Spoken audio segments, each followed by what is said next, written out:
So today on the set, we're going to be using the Profoto B1 units, and we're going to be playing with the power of this lights. We're really blessed with phenomenal talent. We're here in Las Vegas, and we're going to be working with tremendous acrobats and athletes here on the set who have amazing routines, physiques, shapes, forms, etc. We're going to be doing some rim lighting, some top lighting, a little bit of smoke, some spotlights, all that kind of stuff is going to go on.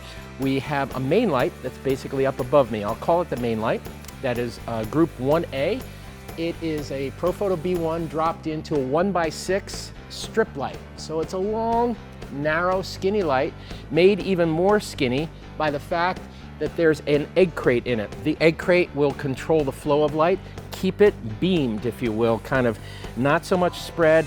The egg crate shortens up the scope of the light and makes it a little bit tighter and less splashy, less likely to go and spray around the set. We've also used 3x6 Lastilite panels on either side. We have 2 units apiece into them, and then we're using V-flats to kind of govern those because the 3x6 is a big source. If I just bang lights into it, light could bounce all over the place. We also have another B1 up top with a 10-degree spot grid, and that will hopefully kind of fly through the smoke that we're going to create on the set and create a little bit of a theatrical beam of light.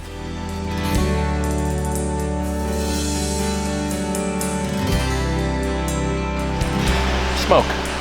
It's like wrangling cats. It's like, it's just like continuous muscle going up. Maybe it's because it's back this off a little bit.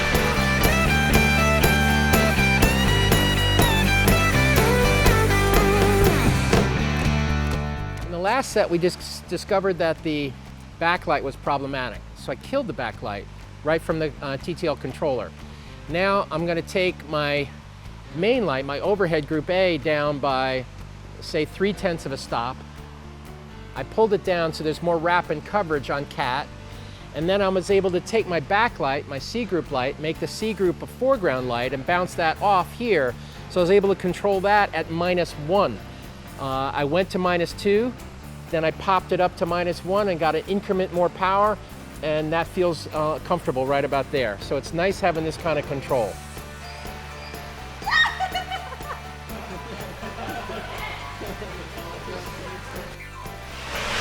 Photographers, we're always asking people to do things that are essentially unhealthy.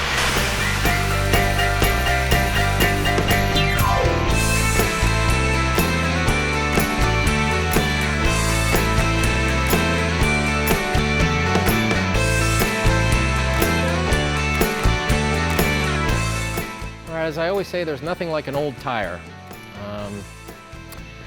So we found this at a local tire and truck salvage place here in Las Vegas, and I kind of immediately fell in love with it, the way photographers fall in love with old beat up stuff. So we have it suspended. It's about 250 pounds, this tire. We have it suspended, and what I'm going to ask Manu to do is go underneath the tire and just kind of literally press himself up against it. Nice, nice! And push! Cool, okay, relax. He's gonna come over here and pop me.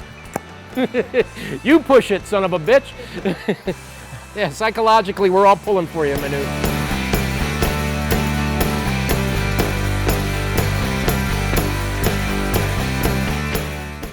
Okay, so this is our last set of the day with an unbelievable acrobatic artist, Nono. And she's got beautiful lines and grace and dimensions. So we're gonna use the tire again as a prop or something as a base of operations that she can play off of. I'm gonna try to perhaps move the strip light really down low for this and see if I can really wrap her in a beautiful light. That'll be my starting point. So different things happen at different times on the set, and you have to be willing to charge ahead when you see that it's good, or abandon it and change up. So we had the tire in the air, and Nono was kind of playing with it. She's supremely athletic, but even she was having a hard time grappling with it. It's a big, heavy element to try to find a hold on. So immediately saw that that wasn't working so well, so we brought the tire down on the ground. Oriented again, chocked it so it was safe, and then she started playing with it. Her body line is beautiful. She had this elegant lace black outfit, which contrasted with the industrial strength of the tire. So that was my cue to say, yeah, let's see if we can make that work. So we lowered the strip light so it got a little more glowy and a little more wrapped. And then instead of a bounce skip, which is kind of a scattered or soft light towards the front of the tire, I went with a more direct, almost like a beauty light for the tire. I put a 1x3 strip on another B1 and pumped it towards the tire. So now it's got more snap, it's got more power, and it has a different look than what we did before, which was just a soft, filling in of detail, if you will.